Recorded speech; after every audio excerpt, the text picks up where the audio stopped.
Hey friends, welcome back to the Disney Housewife channel. If you're new, my name's Heather. Today we're going to start something new and I'm going to be doing my very first ever reading vlog. I chose Skipping Christmas. It is the book by John Grisham that inspired Christmas with the Kranks, which is one of my all-time favorite Christmas movies. I love the idea of reading this book and comparing it to the movie and see what the differences are. So I believe it's going to be a really quick read because it's only a little over 200 pages, I think. But it's going to be a quick read, and I think that I should have it done within a day or two, but I have so much to do around here, and I'm doing Vlogmas, so there's a lot going on, so I won't have time to just like wipe this out in one sitting, but I can't wait to take you guys along. It's going to be a little bit of reading and sharing my thoughts on this book, and then you're going to get to see a little bit of what I'm doing this time of year, so I hope you enjoy it. Hey guys, so I know I look like a train wreck. I actually had to leave the house and come to Best Buy because our computer refuses to connect to the internet, and it's just been one of those days. I feel like I've been running around chasing my tail, but I did get some reading done, and I think I'm about 55 pages in, so I just wanted to share with you a few minutes about how I feel about it so far. And I will say that every single conversation is word for word like it is in the movie. It starts out in the movie where they are in bed, Nora and Luther, they're in bed, and then they go to the airport. The book starts off straight off at the airport, so that's an immediate difference that I noticed.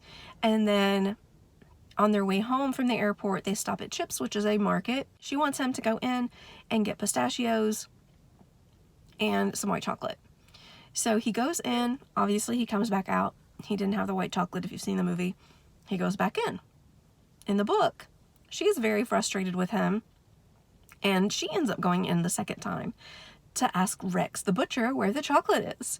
So there's an immediate difference there as well. And then, oh man, people are staring. So then we lose that whole opportunity from the film where he sees the ad for the cruise. They're back home. Neither one of them can sleep because Blair has gone off to God knows where, you know, for her Peace Corps situation. And I don't know why people are staring at me. And I forgot my tripod, so my arm is getting tired. But neither one of them can sleep, and Luther ends up going downstairs and doing all of the figuring of what they've spent for Christmas, like at the previous years. And that does not happen in the movie. That does not happen in the movie until the next day he goes to his actual office, not his home office. We never see him in his home office. I will say they have wrote Luther to be much angrier in the book. And I don't know if it's because I see Tim Allen as a softer person, but I would have never seen him, had I read the book first, I would have never seen him for this role, given how angry that John has written him. So at this point, they've decided that they're going on the cruise and they're not doing Christmas. She's being pestered by, what is his name, Augie, who owns the overpriced card shop. So she's being pestered by him, and she's telling the friends that she goes to lunch with that they're not doing the party, they're not doing anything like that. So everything, all of those conversations are pretty much word for word. So I can appreciate those similarities. It kind of feels like a welcome home. It almost feels very comforting to read what you've watched thousands of times in the movie. So I'm really loving the similarities in it. And the differences are so loud, you know them immediately. So I feel like this is going to be a really nice read. Again, I probably have 200 pages left, so I'm not going to get to it today. I need to go home. It's 4 p.m., so I need to get home and make dinner. I will catch up with you guys probably in the morning.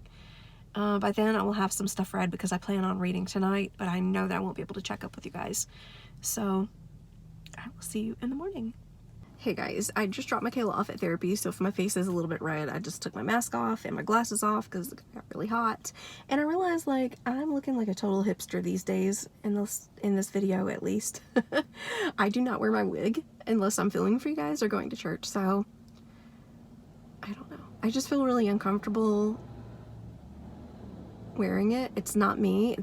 I don't know. It's just not me Just like when I was trying to wear the fake eyelashes. Like, I'll probably wear them from time to time if I really do my makeup good, but yeah, all of that stuff is just not me. So I would rather just be authentic to you, like everyone else gets to see me. But back to the book. I was so tired last night.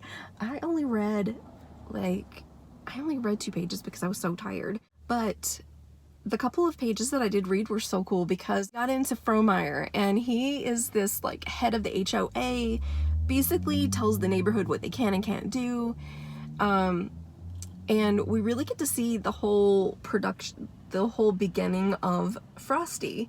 So apparently Frosty has been a thing for 6 years, and he costs like $82 or $89, something like that, for everyone. Like, everyone in the neighborhood had to get it on both sides of the street. And I can't remember how many they said there were, but they lined the entire street. So everybody had to buy the same Frosty and put it up on the same day when they got the memo from Frohmeyer. I just think that's insane.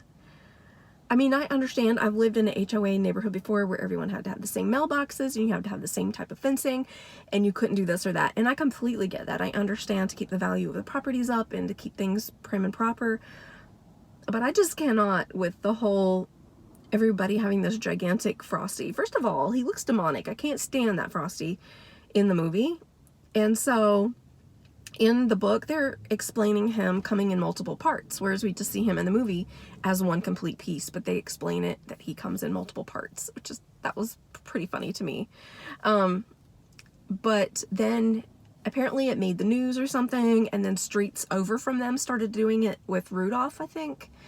And so that was really cool. That would have been nice to hear a little bit more about that in the movie. But I understand that they needed to keep that pared down because it was really, the focal point was really the Kranks and not having Christmas and all of that stuff. So I get it, but it was really nice to hear that backstory. And like I said, I only read 2 pages, so that's really what I got into. My best friend had a baby about a week and a half before Thanksgiving, and I got to see her the Tuesday right before Thanksgiving. So she was about a week and a half old when I saw her. So I'm gonna go see her now and get some baby snuggles, and I'm gonna drop off some creamer to her so she doesn't have to get out. Then I am gonna go back home, probably do a few things. I've been filming so much, you guys. I've got like 5 videos going on at one time trying to get all this Vlogmas done, and I'm just beside myself. I'm like, why did I do Vlogmas? I know I was being super ambitious and super crazy, but I'm so glad that I'm doing it. It's pushing me every day to get up and to do things and to stay busy and to work through the pains that I'm going through. If you see me crafting, it's a miracle that I'm doing it at all, because I literally cannot feel my hands. So the fact that I'm doing anything like that right now, or making candy and all of that jazz, it's just okay. I'm really proud of myself.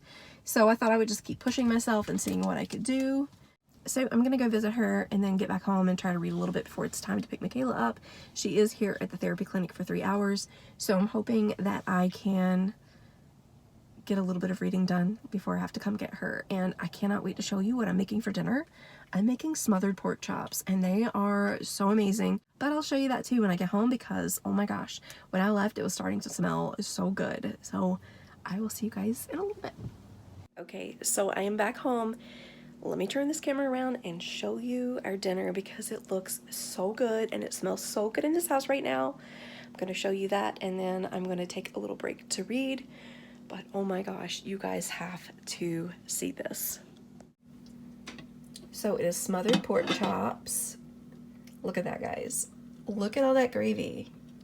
I'm so excited. I'm so ready for dinner. So basically what is in this is center cut pork chops, 1 can of Fit and Active, which is like the low fat cream of chicken soup from Aldi, and then 1 pack of the Lipton onion recipe soup, and a 1/3 cup of water. Just mix that together and pour it over and let it simmer on low for like 4 hours. It smells so good, and I cannot wait for dinner time.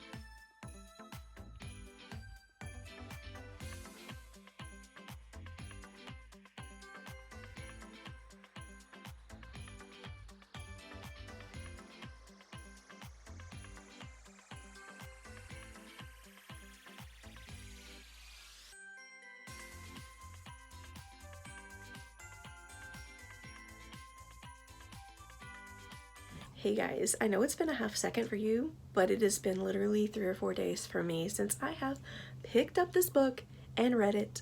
And I've just been doing all of the things. Vlogmas is happening. I had some pre-filmed and then now I'm batch filming again. So I'm literally filming like 3 things today and I'm like, I really need to sit down and read or I'm not gonna have a reading vlog done. So I did get some reading done this morning. You know, maybe about 20 pages, I guess, 20, 30 pages. Yeah, well, about 35 pages I've read today. And I will probably read a little bit later. But I wanted to share a couple of things with you that I have read this morning that I thought was really important to share. One thing grabbed me so much, and it was a quote from Luther. And he says, "You live life today, not tomorrow, and certainly not yesterday." And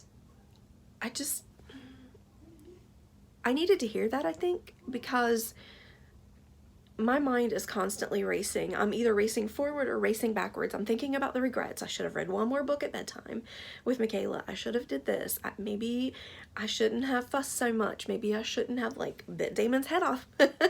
You know, just all of those things that we absorb and we really need to make peace with and move on. If we need to apologize to somebody, we need to do that and move on instead of just like dwelling on the past. And I'm also the person who is constantly, what are we doing this weekend? What are we doing next month? What are we doing next year? Instead of just living for the moment and making today the best day. I really needed to hear that. It hit me so hard when I was reading that. I don't ever dog ear pages, and I did that.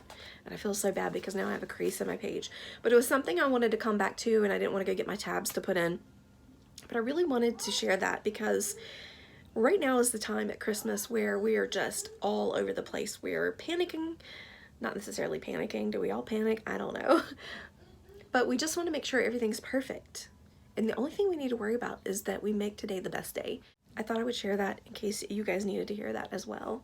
The other thing is, it just overwhelms me how much of a curmudgeon that Luther is in this book. He didn't portray it so much in the movie as he does in the book. He's just grumpy about everything. And in this book, he and Nora go to the movies, and it really doesn't show that. It shows them going out to eat, and then they're immediately at the tanning beds and everything. So it cuts out, apparently they went to the movies. So in the book, they went to the movies, and he gets up out of the movies and just walks away and goes to the sporting goods store, which I thought was funny. Since Last Man Standing, he owns the sporting goods store, and he's just that manly man. And definitely in his Tim the Tool Man days, is it Tim the Tool Man? Is that right? Gosh, it's been a long time.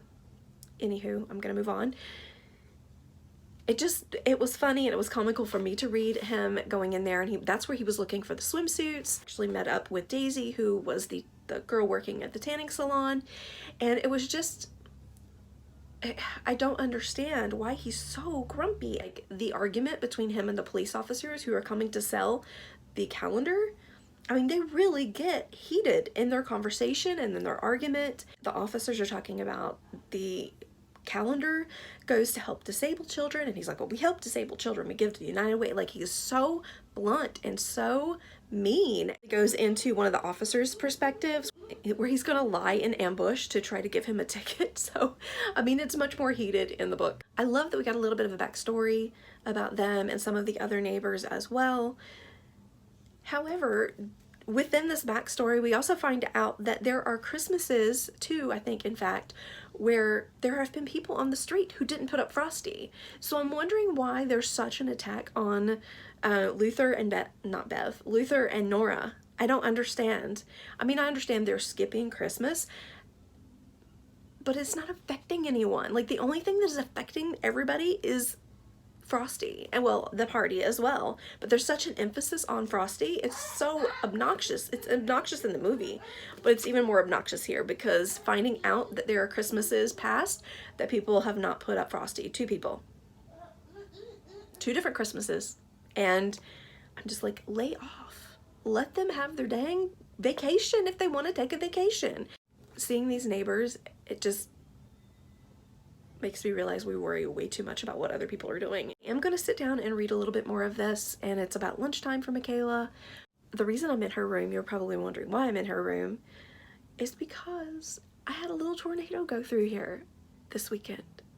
And if I don't clean it up, I'm not gonna be able to enjoy sitting down to read the rest of that book, plus do all of the things I know I have to get done today. So I'm about to clean it up and show you what's going on, but first, coffee. So here is the little tornado that blew through this weekend. I cannot tell you how much stuff is under there. Like, she hit it. I don't know. I really don't know what was going on. Like, we've got like popcorn. Like, what happened? What happened in here? I honestly don't know, but I'm not complaining. I'm gonna clean it up.